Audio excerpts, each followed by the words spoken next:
দুপুরে গরম গরম ভাতের সাথে যদি এরকম মুচমুচে বকফুলের বড়া থাকে তাহলে আর কি চাই বলো। তার জন্য প্রথমে মা এখানে বকফুলগুলোকে খুব ভালো করে ধুয়ে নিয়ে পরিষ্কার করে নিয়েছিল। এরপর একটা পাত্রে পরিমাণ মতো বেসন, কর্নফ্লাওয়ার, স্বাদ মতো লবণ, লঙ্কার গুঁড়ো, হলুদ গুঁড়ো ও কালো জিরে দিয়ে মিক্স করে নিয়েছিল। এরপর পরিমাণ মতো জল দিয়ে একটা ব্যাটার বানিয়ে নিয়েছিল।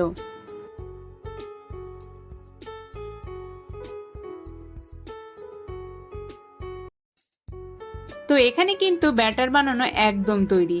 এরপর এই বকফুলগুলোকে এই বেসনের ব্যাটারে চুবিয়ে সাদা তেলে ডিপ ফ্রাই করে নেওয়ার পালা।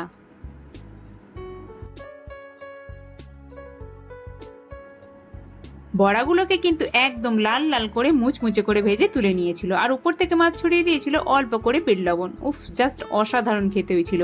কেমন লাগলো রেসিপিটা কমেন্টে জানিও, আর আরো নতুন নতুন ভিডিও দেখতে আমাদের চ্যানেলটিকে সাবস্ক্রাইব করে আমাদের পাশে থেকো।